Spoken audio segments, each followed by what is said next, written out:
இன்னைக்கு அழகான ஒரு குட்டி கதை கேட்க போறீங்க. கதைன்னா எல்லாருக்கும் பிடிக்கும் தானே. இந்த கதை ரொம்ப மேஜிக்கான கதை.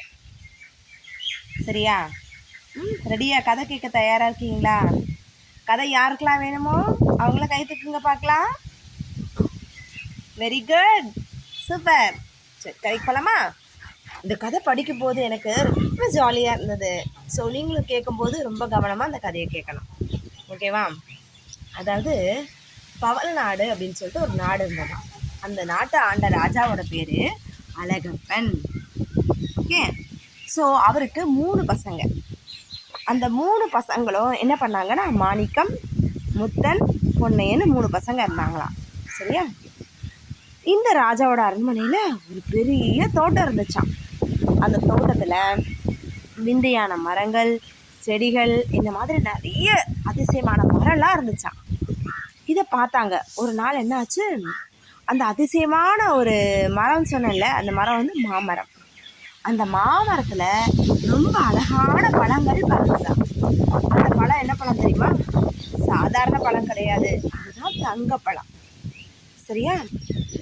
ஒரு நாள் ராஜா என்ன பண்ணாரா, இந்த தங்க பழங்கள் இருக்குல்ல, இந்த தங்க பழங்களில் வந்து ஒரு நாள் ராஜா வந்து பார்த்தாரு. டெய்லி மரத்தில் என்ன பண்ணுவார், டெய்லி மரத்தில் உள்ள பழங்களெல்லாம் எண்ணி எண்ணி பார்ப்பாராம். ஓகேவா? அதே மாதிரி என்ன பண்ணுவார், டெய்லி எண்ணி பார்ப்பாரு. மரங்களில் டெய்லி எண்ணும்போது ஒரு ஒரு பழம் குறைஞ்சிக்கிட்டே வந்தது. ராஜாவுக்கு சந்தேகம் வந்துருச்சு. என்னடா இது, நம்ம எண்ணி எண்ணி பார்க்குறோம், டெய்லி ஒரு ஒரு பழம் குறையுதே, இந்த ஒரு ஒரு பழம் எப்படி குறையுது, இதுக்கு காரணம் யார் அந்த பழங்களை எடுத்துருக்குறாங்க கேள்வி வரும்ல. அப்போ அங்கே உள்ள காவலர்கள்லாம் கேட்குறாங்க, காவலர்களே, மரத்தில் உள்ள பழங்கள்லாம் யார் பறிச்சாங்க? எனக்கு சொல்லுங்க, பதில் சொல்லுங்க. இந்த மரத்தில் உள்ள பழங்களை காணாமல் போனதுக்கு காரணம் என்ன? சரி, அப்போ அவங்கெல்லாம் சொன்னாங்களா, ஐயா ராஜா, நாங்கள் வந்து என்ன பண்ணுறோம், ரொம்ப கவனமாக நாங்கள் இந்த மரத்தில் உள்ள பழங்கள்லாம் ரொம்ப பாதுகாத்து வந்துட்டு இருந்தோம். இதில் உள்ள பழங்கள் காணாமல் போனதுக்கு நாங்கள் காரணம் கிடையாது, யார் பறிச்சாங்கன்னு தெரியல, ராஜா எங்களை மன்னிச்சிடுங்க நாங்களா. அப்போ ராஜா சொன்னாரா, போர் வீரர்களே அனைவரும் இந்த மதிலை சுற்றி காவல் இருங்கள். எந்த ஒருத்தருடனும் இன்று பிடிபடப்பட வேண்டும். எவன் வந்து இந்த மாம்பழத்தினுடைய கனியை பறித்தானோ அவன் இன்று பிடிபடப்பட வேண்டும். திருடனை கண்டுபிடிச்சே ஆகணும் அப்படின்னு சொல்லிட்டு என்ன பண்ணுறாரு, கட்டளைடுறாரு. காவலர்கள்லாம் அந்த மதில் சுவரை காவல் காத்துட்ருக்காங்க. மறுநாள் காலைல பார்க்குறாரு, அன்னைக்கு ஒரு மாம்பழத்தை காணும். நீங்களாம் என்ன பண்ணியிருப்பீங்க? இது வந்து நான் என்ன பண்ணுவேன் தெரியுமா, இதே மாதிரி தான் நீங்கள் குட்டி பசங்களை நீங்கள் கதை கேட்குறீங்களா, இதே மாதிரி தான் எங்கள் வீட்லேயும் எங்கள் கிளாஸ் ரூமில் நான் இந்த மாதிரி கதை சொல்வேன். பதில் வேறு மாதிரி வரணும். சரியா? கடைசி அந்த கதையை முடிக்கிறேன். ஓகே, புரிஞ்சுதா இல்லையா? இந்த கதையோட விஷயத்தை நீங்கள் எனக்கு தெரியப்படுத்தணும். அதுக்கப்புறமா தான் மீதி கதையை முடிப்பேன்.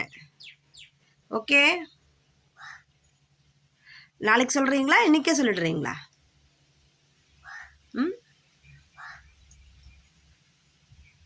நானே சொல்லணுமா? சரி, கண்டினியூ பண்ணுறேன். சரியா? கதை கேட்குறவங்க பெரியவங்களாக இருந்தால் யோசிங்க, இந்த கதையை எப்படியே ஸ்டாப் பண்ணிவிடுங்க. ஒரு நாள் டைம் கொடுங்க பசங்களுக்கு, கேட்டுட்டு இந்த கதையை அவங்களுடைய சிந்தனையான கருத்தை, ஆசிரியர்கள் இருந்தாலும் சரி, பெற்றோர்களாக இருந்தாலும் சரி, இந்த சிந்தனையான கதையை வந்து அவங்களுக்கு தூண்டுதல் நம்ம வந்து ஆர்வத்தை கொடுக்கணும். அதுக்கப்புறம் அந்த கதையை சொல்லலாம் நீங்கள். சரிங்களா? சரி, இப்போ கதைக்கு போகலாமா?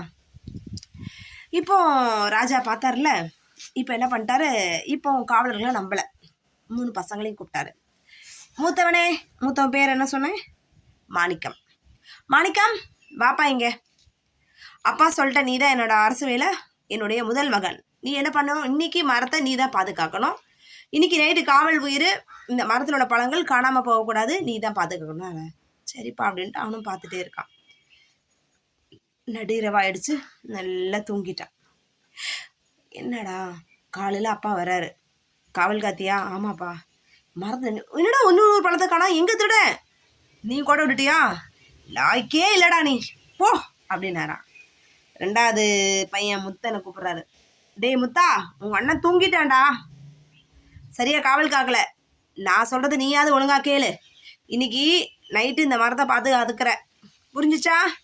நீ தான் மரத்தை காவல் காக்கணும், நாளைக்கு காலைல உன்னை கேட்பேன், திருடனை பிடிச்சி வைன்னு சொன்னாராம். இவனும் சரின்ட்டான். முத்தன் மரத்தில் வந்து இன்றைக்கும் பார்க்குறாங்க மரங்களை. மறுநாள் காலாது இவனும் முத்தன் வந்து தூங்காமல் பார்க்கணும்னு நினைக்கிறேன். நல்லா தூக்கம் வந்துச்சு நடுராத்திரில். தூங்கிட்டான். தூங்கினோட ஐயோ இன்னைக்கு அப்பா கேட்பாரு, வந்து பார்க்குறாங்க ஒரு பழம் குறையுது. கோவம் வந்துடுச்சு. சே 2 பேரையும் நம்பி வீணு.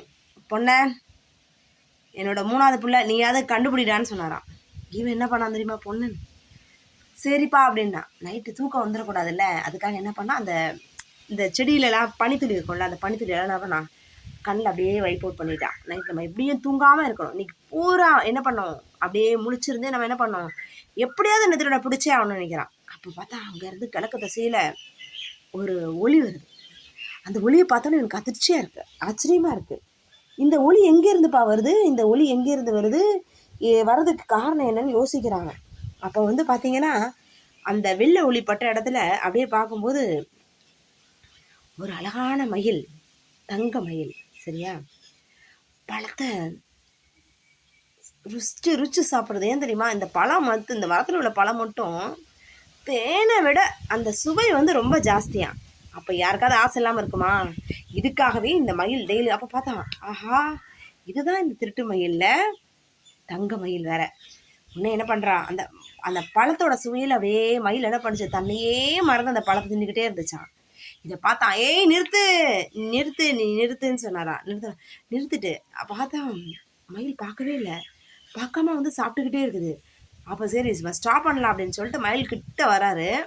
ஓகேவா, மயில் இப்போ சாப்பிட்ருக்காதா, மயில் சாப்பிட்ருச்சு.